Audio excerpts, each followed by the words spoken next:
of this one. Let me stop this share.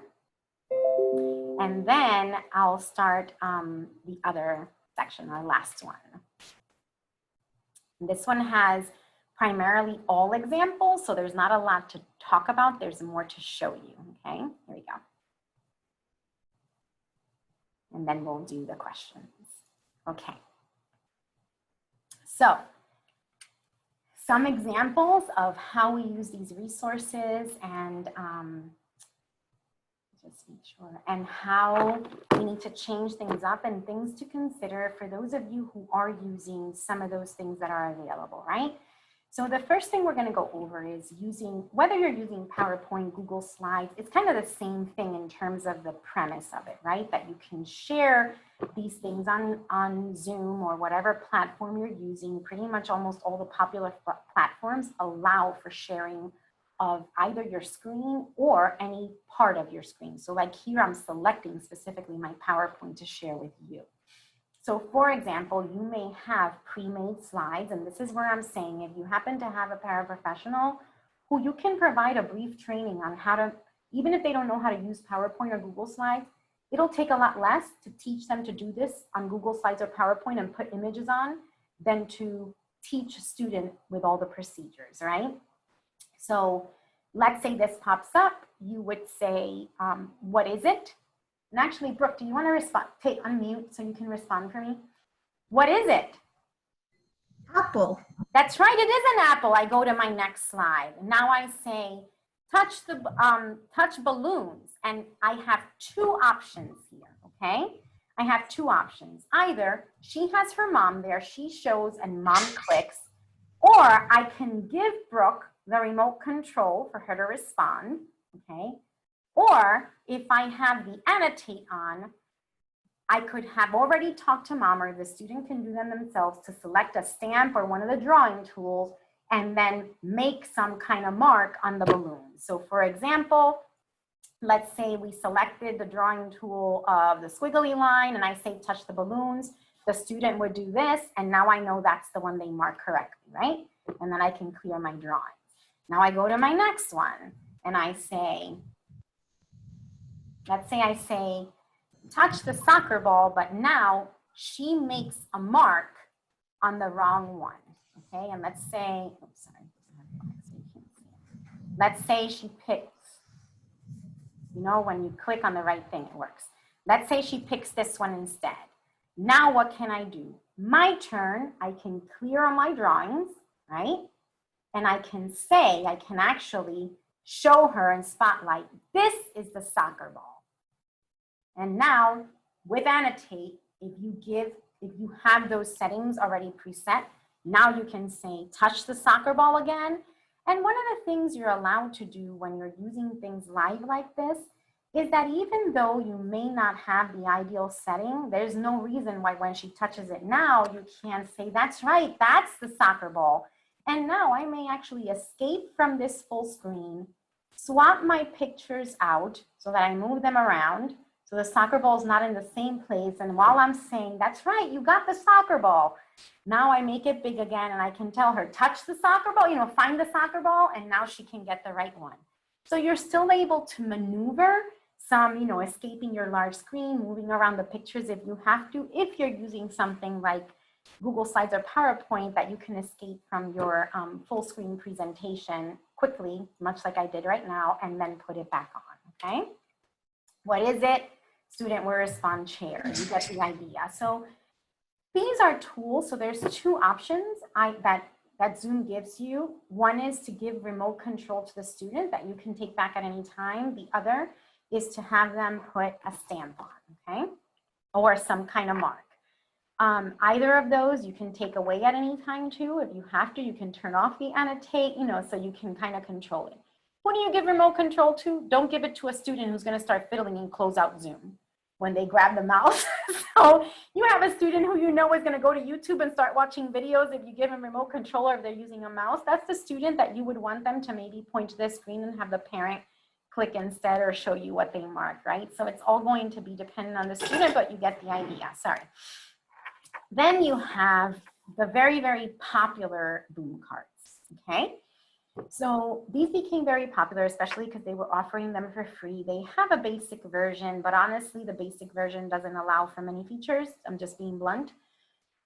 So I only am showing this because I know many teachers use this, so I want to point out some significant considerations, okay?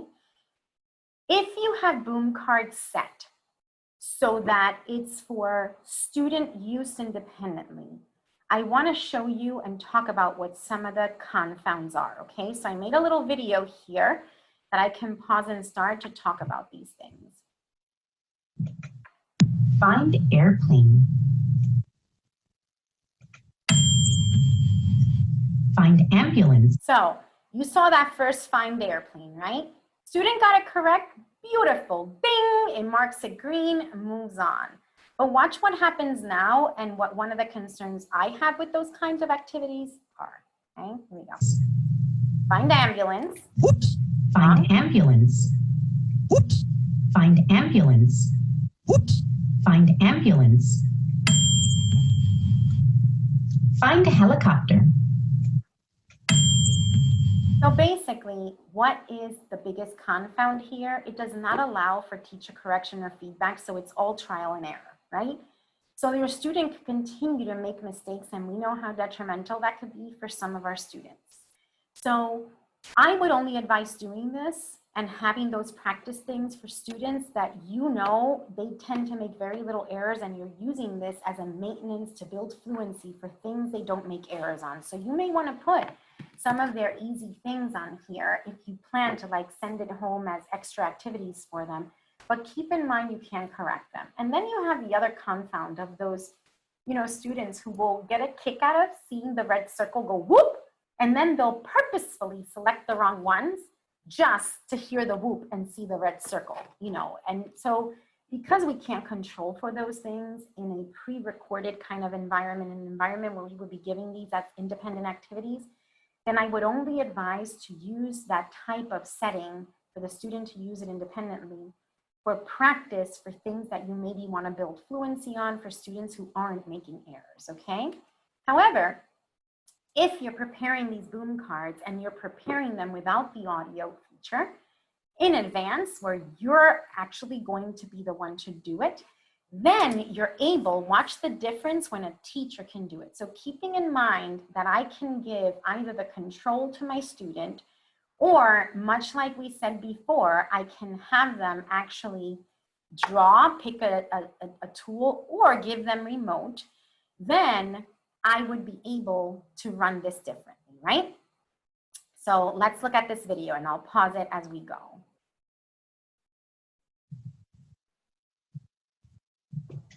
So first one comes up, I say find airplane, right? And if the student has the remote, then the student would select the right one. Good, yes, that is the airplane. Now I say find ambulance. And it turns out the student picks the wrong one. I can immediately pause immediately and say, watch me, this is the ambulance. And I can point it out with my mouse to them, as you see on the screen. I had recorded this prior. Now I can ask them again, find ambulance, they pick the right one, right? So at least you don't leave these errors hanging. Now I say find helicopter. So this is another option you have. If the student's not using the remote control, okay, if they're using remote control, you can take the remote immediately, kick in to correct them and give them back the remote. If they're not, then you can have the draw or stamp option, right? So here I say find helicopter.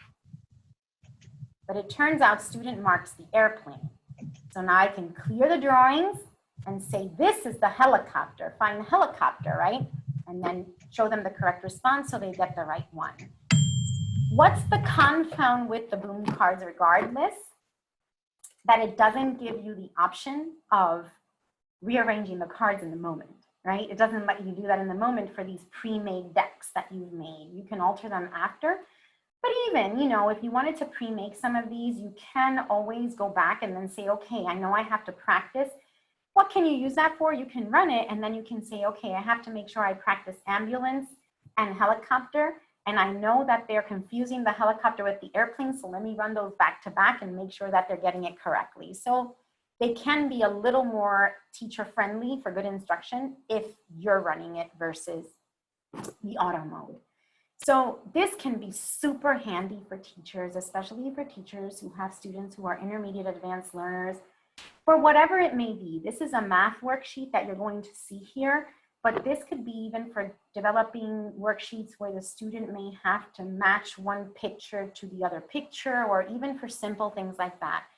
But a lot of teachers have been really bummed about, I can't give my student practice worksheets. So one of our consultants, Jamie Motzko, did us the favor of doing a little recording of how you can create from either a picture or any PDF document, an editable version using Google Slides that the students can then respond to on Google. Here we go. Hello, this is a tutorial on how to make PDF files editable. Teachers can use this for any PDF file that is not copyrighted. You can also use this feature for any worksheets you have created and may have printed by using a picture of the worksheet. I have an addition worksheet in PDF format. I'm going to use the snipping tool to capture everything that I want on my worksheet.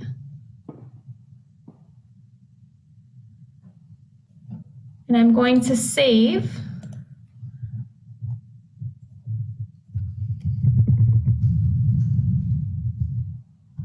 And we're happy to share this link with anyone. Next, I'm going to open Google Slides.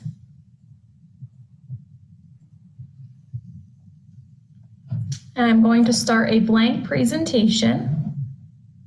I'm going to delete these text boxes that I do not need. And I'm going to adjust the size of this slide so that it resembles a typical worksheet. So I'm going to go under File, Page Setup, Custom, and set the dimensions to 8.5 by 11. This now looks like a typical worksheet. Next, I'm going to change the background. So here I'm going to upload the picture that I took using the snipping tool. You can also use another picture file. And here I have my worksheet. Next, I'm going to create text boxes by going Insert, Text Box. And these are going to be the boxes where the students type into. I'm going to list directions, click here to type. And I'm going to add each of these text boxes under the addition problems by doing Control-C for copy and Control-V to paste.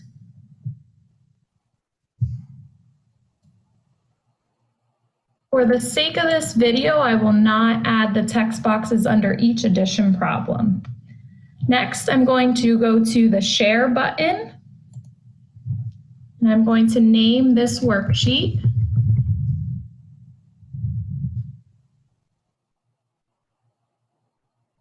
Going to go to Get Shareable Link.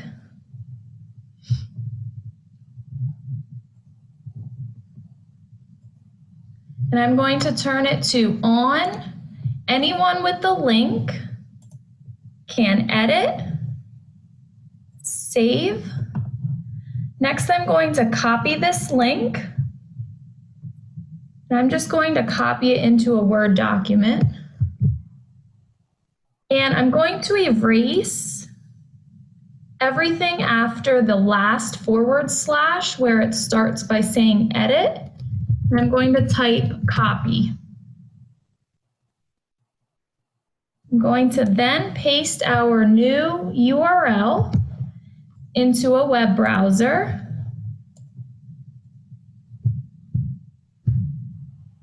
And this new link that we created will prompt everyone who clicks on it to make their own copy before editing the original. So basically, once the student makes their copy and responds to it, then they can submit to the teacher. Again, very useful for students who do need practice skills, right? But you all remember Todd Whitaker from the beginning about, the best part of teaching, right? Is that teaching matters, and the hardest part is that teaching matters all the time. Well, Another one of my favorites from him, because so oftentimes people forget that worksheets and independent work are intended for practice, not for teaching. These students already have a hard time, many of them, if not all, learning even with an instructor. So, you know, don't forget that they're intended to practice things, not to replace instruction. And I just have this great quote from Todd Whitaker that says, you never want to get on an airplane where the pilot learned to fly from worksheets. So think about these kids, you know, going on to real life situations. So be careful with overdoing those things, because they're fun to do, they're fun to see your students responding, but they're never going to replace your teaching, okay? So in our last few minutes here, what we're going to do is look at specific sessions with different types of learners and different types of sessions, so you can get an idea. And I'll also discuss with you some of the variations that you're going to see or that could potentially happen with other students. So this first one is an early learner, signer, who is doing this with parent support, a parent who wasn't trained before, but was, you know, trained by the teacher to actually prompt her child. And the way she does it is that for his LRs, the parent puts the field out, and as she's putting the field out, she shows the teacher each picture, and I'll move my camera a little bit so you can see kind of what this looks like. She'll show the picture to the teacher, put it down. Show it to the teacher, put it down. So the teacher can actually see what she's putting down. And this way, when she asks the student to touch something, she knows where it is. If for some reason something happens, something goes wrong, she just asks the parent to verify for her, okay? Here we go. All right, so I'm going to do this, teaching him to imitate the sign for stick. So if you can hand over hand prompt that, and then try to fade your prompt on the transfer. Okay. All right, you ready, Aiden? What is this here? It turns out he makes a mistake. What is it? Orange.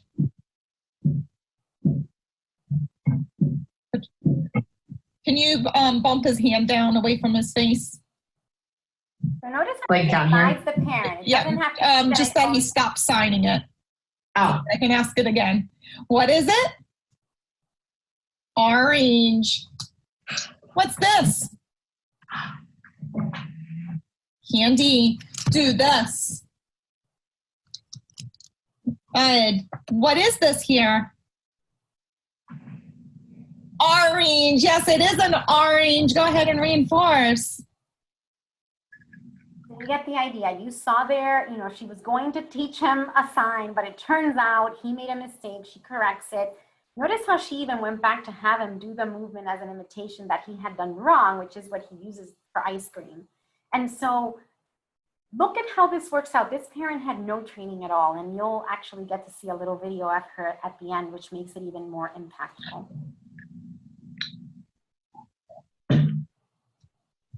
All right, bud, do this one. Good. All right, if you can prompt, do this. So his hands are down, but the parent is actually prompting his hands, right, to do the sign. Do this. Try to fade your prompt, not as much. yeah. Good. Okay. What is this? He's good. Hey, what's Yeah. this here? Backpack. Do this. Do this one. Excellent. Did he do it? It looked like he did. He did. Good job doing what I did. That's real life, right? But who knows if he would have done something else, in which case the mother would have told the teacher right away. But to do something like that, where you can't see all of the students' responses, you would have already had to verify that that parent is reliable when you can see the student in telling you when it's correct or not, okay? Here's another example of, this was early on. This is a student, one of those students that wouldn't even, you know, wanted nothing to do with the computer. This is early on, where their teacher was using like a mixed intensive teaching and some natural environment with one of his favorite things to get him to respond. Good job. Oh no, Pete stepped in a large pile of, what did you say? What is it? Blueberries. What is it? Blueberries. Oh no, Pete stepped in a large pile of Chips.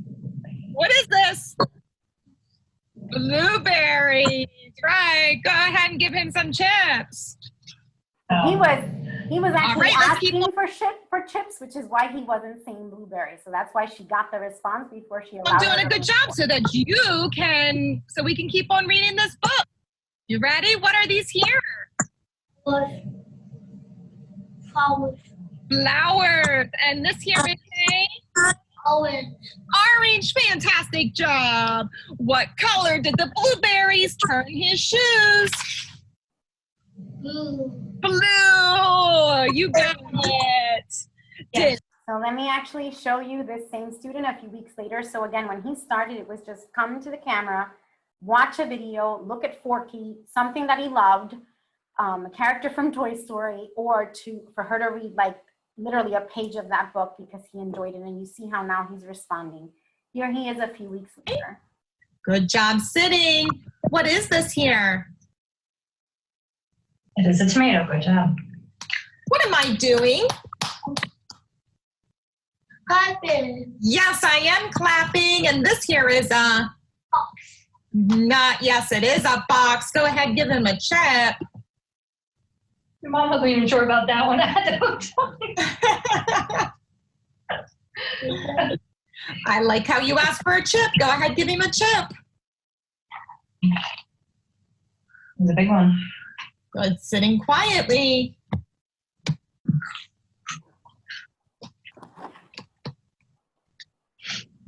All right, Blaine, you ready? What is this? Toy Story. We'll watch Toy Story? Okay, let's do a good job. We can watch Toy Story. What is this here? Nose. This is a? Right. It is a wagon. What's this? He happens to Yes, love lawnmowers. lawnmower. Go ahead and give him a chip, and I'll get Toy Story on here. Look, what is this here? French fries. This here is? So, It is a dresser. What is it? I know. It is a candle. What's this here? Oh my God. Yes, it is a wagon. Go ahead, give him a chip. You're doing awesome today, buddy. So I'll explain for those of you who are wondering why she's not mixing and varying is because his preferred tasks are tasks to label things, not to select. So she eventually runs an LR at the end, like touch your nose, which were non-preferred to him. And when he does it, she asks the mother to reinforce right away. So I know it looks different than what some of you have seen, but in this case, it was strategically done because it was the first time he wasn't responding to the reinforcing things, but rather to the IT, okay? Here's an example of teaching a tact target using errorless procedures. This is another teacher. All right, Tyler, say chicken nuggets. Yes. Good, do this one. Duh. There you go. What color? Red. That is red. What's this? Flowers. Flower. What's this one? Dollar Tree. Yeah, what is it? Dollar Tree. You got it. Say kiss. Hips. Say hug. Foot. Awesome job. What is it? Rules. Spoon. And what's this? Dollar Tree. You got So you can tell in this one, the student has vocalizations, but he's still working on articulation. So they are still using sign with him, which is the response. She's just trying to also get, of course, the vocals. In this video, we'll see a little bit of direct instruction. So what I want to show you here is the importance of making sure that the student can see the materials. I know some districts have electronic versions also, and they do have electronic available, but it's, again, it's not the same when you can actually point out, be flexible with things. So depending on your student is what you use. The most important piece of this is to know that generally either individual sessions or individual turns is what's going to work out, but you'll see a little bit of what this looks like. This time, I'll cross out the sounds on this page when you can tell me all these sounds, okay? Try to get a amount of glare on it so that you can see it. Make sure you can. All right, get ready. Eyes on me, get ready. A. Yes, A. Get ready. Yes. Get ready. D. Yes, D. Get ready. Yes, I. Get ready. Yes, K. So what's the main thing you notice? If you even picked up on it, the flexibility of when he didn't respond like right away, because again, the delay, you have to account for that, okay? And that she made sure that he could see the material. Here's some early numeracy skills for doing some subitization. Okay, let's see how fast you can do this. All right, if you do it that fast again, I'm going to let you watch the rest of that video, the whole thing, okay? Okay. So what you're gonna notice is even though she's trying to get him to respond without counting, but rather just looking at the pattern and saying how many, she's still a little more poised than when she would run, for example, fluency in the classroom, okay? Okay, let's see you do it. All right, let's see how fast you can do it. How many? 4. Yes, 4. How many? 0. 0. How many? 1. Yes, 1. How many? 6. Yes, 6. How many? 8. Yes, 8. How many? 3. Yes, 3. How many? 5. Yes, 5. How many? 10. Yes, 10. How many? 0. Yes, 0. How many? 9. Yes, 9. How many? I'm sorry, I couldn't hear you. How many? 2. 2. Woohoo! You did it! So you get the idea. What's the most important thing? Normally, when you're doing this type of task, you don't leave the card up because then the student starts counting, and that's exactly what you wouldn't want them to do. You want them to learn to look at those frames and immediately be able to say how many there are. But she leaves it long enough that it doesn't allow him to count, but allows him to see it clearly, which is a little longer than what you would leave it in the classroom, okay? Here's another example of a student doing math instruction, and in this case, generally the teacher has control and then gives control to the student based on the good performance during this year. Blue arrow. So what's unique about this? This is a student who's also working on complex language skills of being able to give directions to her teacher. So even though she can do some of these things independently, it's purposeful in having her tell the teacher what to click on, what to do, because the whole idea is that she also practices giving directions. Oops, sorry.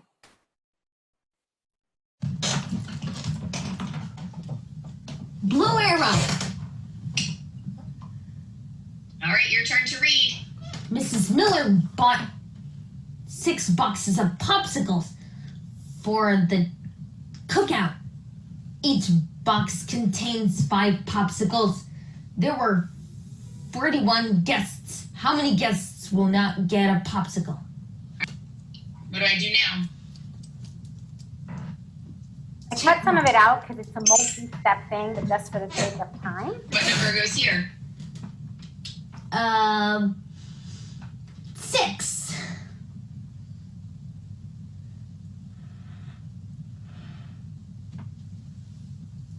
There are 6 boxes of popsicles. With how many in each box? 5. So how many total popsicles are there? 35. There's 35. 5, And 10, she counts 15, to 20, 5. 25, 30. 30 So 30 people get. guests with popsicles. So then how many guests won't get a popsicle? What operation should we use? So to have time, I know we're out of time, so I'll stop it there. She basically ends the operation. But, you know, I just want to wrap this up. I know I'm like a minute over just by saying that, you know, throughout everything, we know it's not ideal, but there is a lot of positive that has come out, like empowering parents. And I think that's been in unison, as you can see here. the best thing that teachers have felt came out of this, and the fact that they've acquired a whole new level of respect for parents, as I think parents have acquired a whole new level of respect for teachers. So, you know, trying to grasp onto the positive things about this, I think is ideal.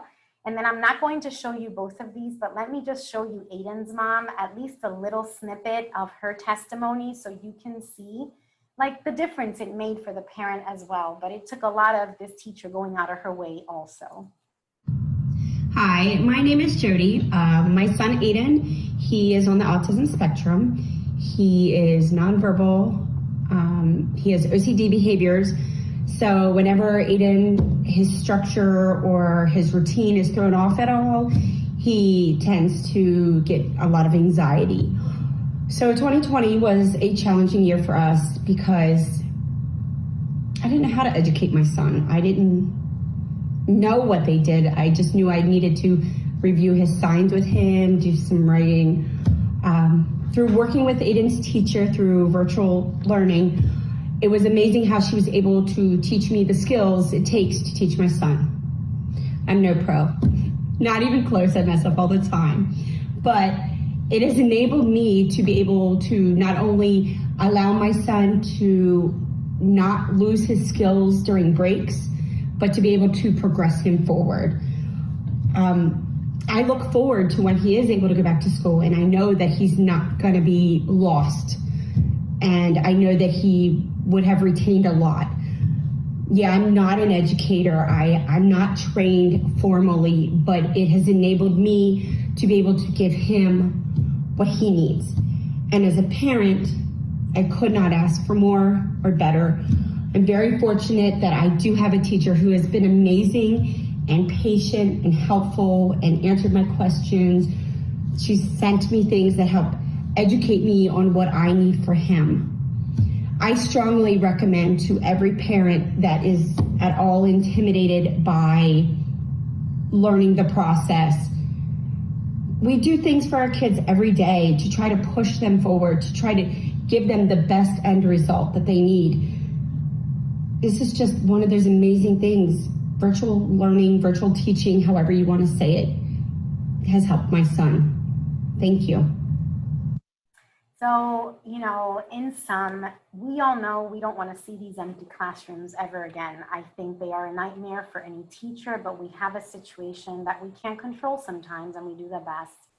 And, you know, of course, what will we prefer is to see these wonderful faces in our classroom, the smiling kids, the ones that, you know, you can hug every day, which we know we're limited even in that. But we know we can't replace human interactions, but what we do know is that what you do matters every day, and that these students you have, whether it's in school, hybrid, online all the time, they're the future of our entire nation. And so if we're not doing right by them, by their families, you know, how could we, anybody, how could you call yourself a teacher, right? That's no insult to anyone, but if you're struggling, then reach out for help, you know, don't give up. You are the first responders front line when it comes to teaching, and what you do in the classroom, even when no one is watching, it's our best hope. So whether virtually or not, I wish you all the best of luck. Please feel free to reach out with any questions. Jamie, thank you for sharing the link on the Google Slides.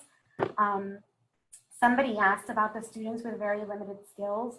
I think the biggest thing is that, for example, as you saw in the video with that parent, those are students that you must rely on parent training to get that to happen. So, you know, it's better to spend the time, even if you have to take a few days to train the parent, better to do that than to try to dive into a session where now the parent doesn't know how to help and it's a royal disaster. The other big piece about the early learners is ensuring the materials, that they have the materials that are adequate, that we're not really cutting corners, right? With, like I said, if you need identical materials, try to figure out a way, you know, talk to your administrator. Can you gather doubles of things? See, even in conversation, are there things like, do you each have paper plates or bowls that are the same color or whatever that you can use? And if not, maybe you can take even from materials you have already gathered and drop some off for the parent, arrange for a pickup at school, you know, whatever can be feasible, even if it's a curbside. That would be my biggest recommendation. that we have the appropriate training and the appropriate materials. Videos to recommend with parents to assist with training, absolutely. I will say that the list I gave at the beginning, it's in the handouts with the resources for parents.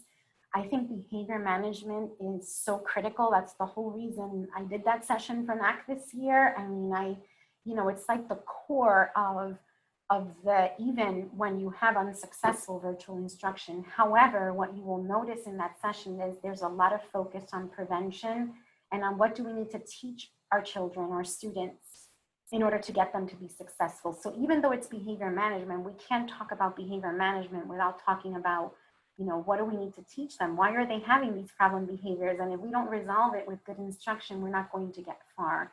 So making things doable for parents. So that's a good one. And then I also would highly recommend from this year's sessions, Mike Michelos's session on building communication skills, the vocal session for students who need to work on vocal, increasing or improving their vocalizations.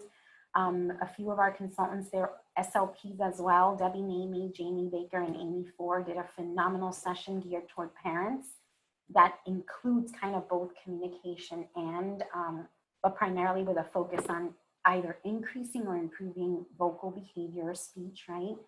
And then there's other sessions. The toilet training session could be very helpful for some parents, and then sessions even from previous years. But if you have any specifics, you can use, this sessions from NAC, they're free to the public, so feel free to either tell the parent to watch it or even take segments from it to maybe teach parents some things. There's more videos on the behavior stuff in the behavior section. I just took some out to include here.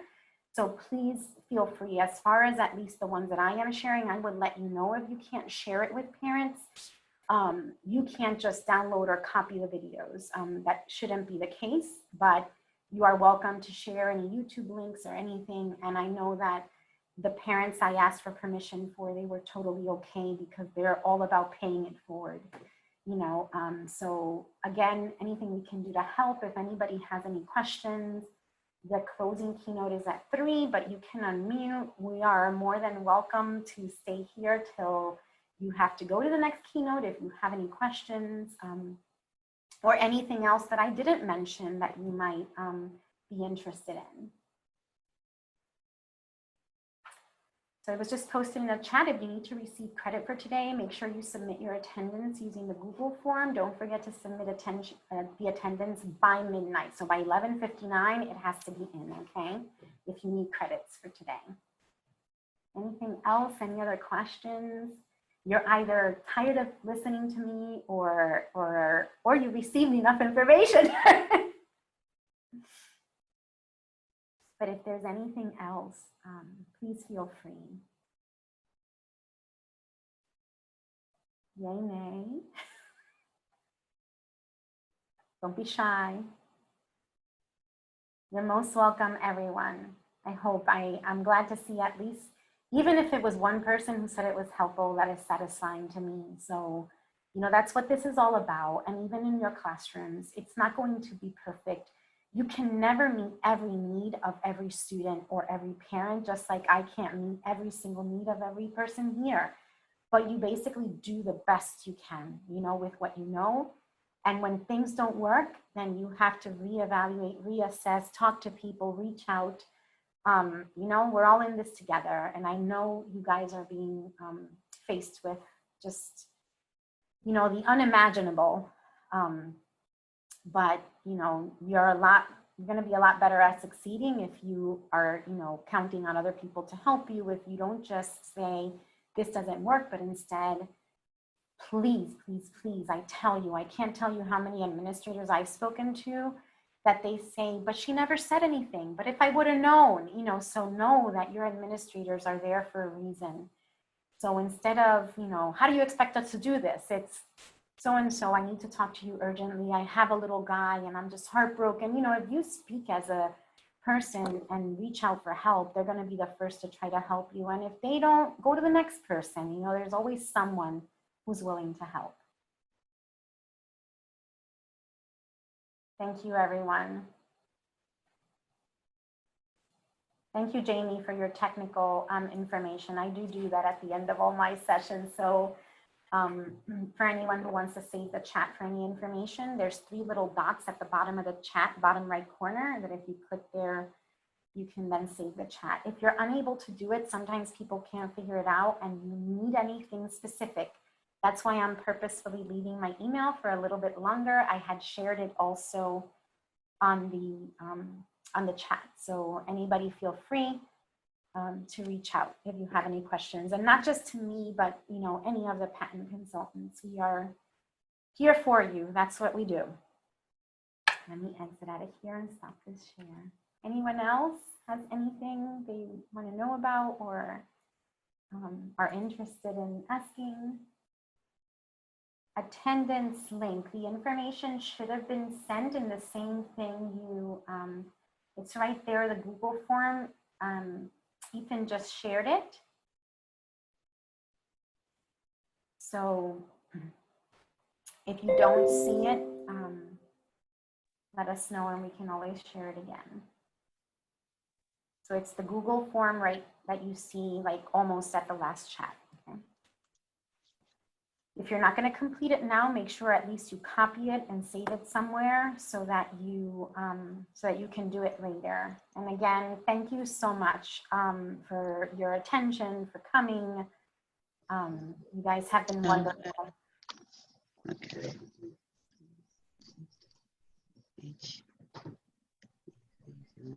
Thank you, everyone, for your kind feedback. It's much appreciated. Thank you. And no, keep on the lookout. I know you get communications, but these types of trainings, based on your needs, based on what happens, this is something that Patent will continue to do to support teachers for their control instruction. So thank you, guys. And if there's any particular topics, also please feel free, to reach out either to a patent consultant. There's a team, actually Ethan, who's here facilitating the session, is one of the consultants who is really involved in all this virtual instruction. And we are so grateful to him and Sarah Frey and Sergio and Naya. Like, there's a team of people just tirelessly trying to keep this afloat and put it together for you. So you can either reach out, to the planning team or to, the presenters that are patent presenters like myself. If you have any particular topics that you would like to see us present during these sessions in the future based on specific needs you have, like we're doing this based on what can help you. So please feel free to reach out, okay? Sorry again. I'm trying to get to the Google to Sun to for attendance. Is that the website that you sent us to, the 51GG? The last link that was shared. So Ethan just put it on again right now. So it's the last item on the chat. Thank you. And yeah, and then the link is also included in your agenda. So, okay. So if you can copy that out, yeah. Okay, thank you. No problem. So could I just leave here and just go to that? You can. Yeah. You can leave. Yeah. Anybody who is done, who doesn't have questions, who doesn't want to hear us anymore, hear me anymore, you can feel free to leave. But if you have any questions, I will hang out here until it's time to go in case, unless you all leave, just in case anybody has any questions or comments or anything. Thank you very much. You're so welcome. Thank you for being here. Have a blessed one. Bye-bye. Thank you. You too. Thank you so much. You're very welcome. Thank you for being here. Thank you. That was awesome. Really. Thank you so much. It was really cool. Thank you.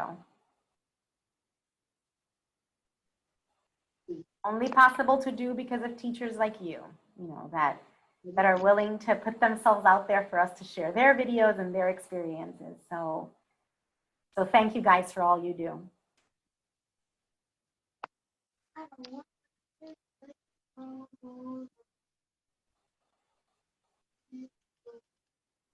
Jen Lisberger, nice to have you here. Thank you. I'm glad you could make it.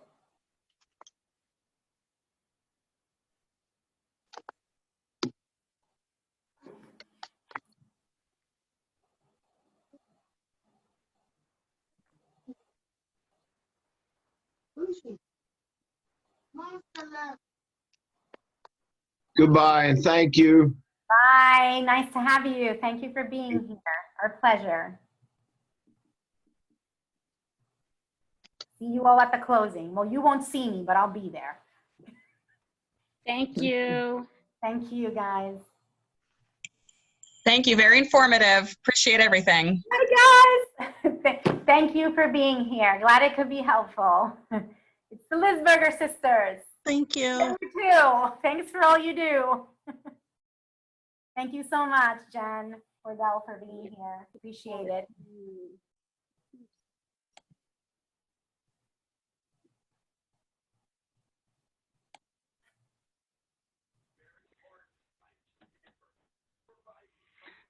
Hi, Amir. This is Susan Ludis. How are you? Hi, Susan. Good. Thank you. Good to see you again. You know what? I'm just going to get right out there and ask you a question or tell you how I'm feeling. I'm really struggling with my early learners with the intensive teaching, my students who are nonverbal. You know, they were doing well in the classroom, you know, putting the cards out, having them point. And my parents are also Spanish speaking. So I'm just really, I just don't know what to do. I mean, I mean, part of me feels like I have to just almost start at ground zero in the sense of having the parents do the motor imitation with like manipulatives. The kids are, like my lowest is past that, but I mean, he only has about 25 cards at the same time, picture cards. I don't know. So Susan, your concerns are valid, and especially when you have those very early learners, what you're saying about starting from scratch is usually often the case when you're dealing with home, right? So what you want to do is look at any skill sets they had. So think of, you know, everything we spoke about in terms of possibility when you assess the circumstances in the child of having to maybe readjust what you're doing, reprioritizing. Right. Maybe the touching cards, you know, picture cards, selecting them is not the priority right now. And maybe there's different priorities, right? Like getting them. Well, behavior is going to definitely be a priority. Mm-hmm. I did ESY also, and the mom was really, you know, so helpful. You know, we tried different things, basically just trying to get him to interact was really the key. And that's pretty much how I felt for a couple of my kiddos. I'm probably going to have to start out with examples that you had said, you know, just, I had said to the one mom who is a very difficult child, I said, we may have to just put the computer on, just leave it on.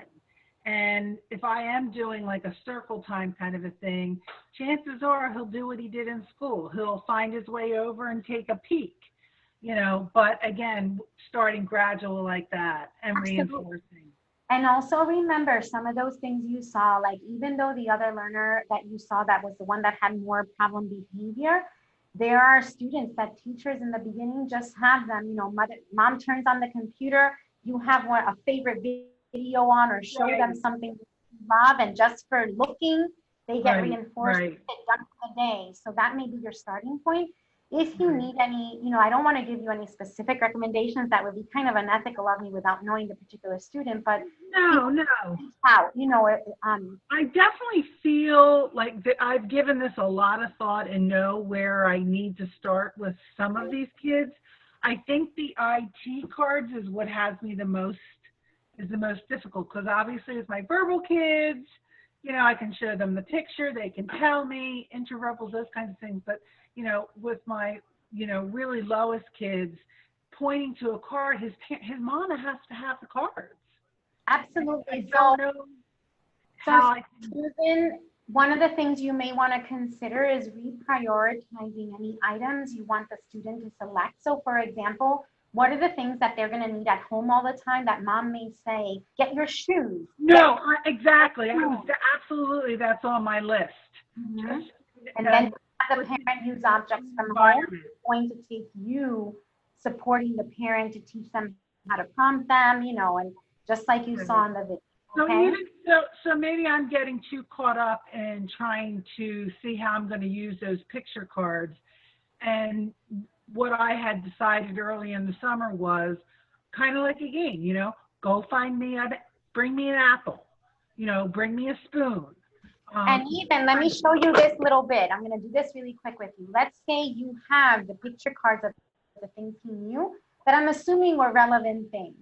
Then what you could do is, for example, let's say toothbrush is one of those items. You might say, get the toothbrush, right? And he has his real toothbrush there. And now, so you can correlate the picture. You still say, you got it. Look, buddy, you got the toothbrush. Okay, right. You can still Okay. show them the Okay. one that you have, so that it still, stays, hopefully, that when they do return, then they might still, be familiar with those. So this is what's helpful for me, because this is what I've been struggling the most with. I think I'm too caught up in, this is how I have to do it, instead of just saying, you know what, we're going to do it this way. It's, he's still learning them. It's not, when we get back in the classroom, we'll do it however, but for now, okay, I think I just needed like somebody to give me a little. And if you have any other questions, feel free to reach out, Susan. Okay, thanks so much. You're so welcome. On the question of the videos being back up, yes, the videos will be available. All these sessions are recorded and will be available on Schoology. Okay, let's see. How do I stop this? I'm not sure. So if you go to the bottom, there's going to be a little red button that says leave. Yeah, I got it. Thanks. Sure. Hi, Amiris. Hi. I have a question for you. But I was watching your sessions at the National Autism Conference a couple weeks ago. Can I ask you a question from that? Not. We still have 6 minutes. Okay. Well, so I'm watching you from Bosnia right now. I teach overseas. Oh, wow. Yeah, and they don't have special education here. And so I'm a special education teacher. I specialize in autism. And so I came here to do my best to train teachers, and work with families. So I work very individually, not really. I'm chopping a potato. I'm sorry. I have a knife in my hand.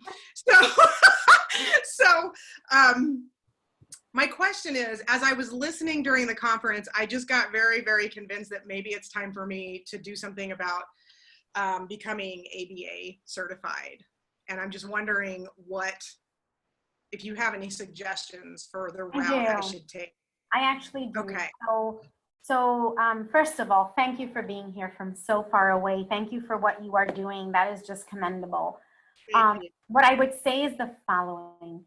What's more important than becoming certified is gaining the knowledge of it, right? So some of the best behavior analysts that I know are not board certified behavior analysts.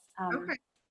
So, and for example, that teacher you saw in the video with the little early learner, she's not certified. She hasn't even completed coursework. As a matter of fact, she just started her master's in ABA. She begins now. Okay. And yet she's one of the best behavior analysts I know and best teachers. The reason I say behavior analysis is important is it's a science that the principles are affecting and guiding any behavior change, whether for increasing or getting rid of behavior, no matter what field you're in. Okay. So there's not a field that wouldn't benefit from it. And I do think, if you're going to do it, just try to select a program that's going to be the most meaningful, and you're welcome to reach out to me via email in terms of not being a methodological program, but more of an analytical and practical one that's going to allow you to learn what will have the most impact. With all that said, there are some countries and some places that basically will not hire you, won't allow you to do anything unless you are certified. So the only advantage of the certification is that some places will only hire, only work with certified folks. So that's the only benefit of that. But I'll tell you, my certification was simply for meeting requirements, not because it made me any different of a behavior analyst. Okay. So, yeah, actually, the district that I was in Pennsylvania, I had been doing my job for for years and actually lost it to somebody right out of school because they had the initials after their. And I will tell you here, I have so much respect for so many teachers, paraprofessionals, and parents that I know that are better behavior analysts than any certified people out there. So, you know, thank you for not giving up. And so if I use the techniques, there's nothing unethical about saying this is ABA, even if I'm not. No, nobody owns it. Behavior analysis doesn't have a patent. Okay. Interesting. Nobody in Bosnia would know the difference. Just be my own conscience. Being an ambassador of science and good, you know, good interventions is always a good thing. Absolutely, absolutely. Okay, well, I actually got my master's from Eastern University, and I was thinking about reaching out and just seeing if they, you know, what kind of program they offer for it. Absolutely, and if you email me, I can send you some suggestions of, you know, like online options that are good. Okay, awesome. Thank you so much. I really Thank you for being here. So glad you made it. Absolutely, wouldn't miss it. Thank you.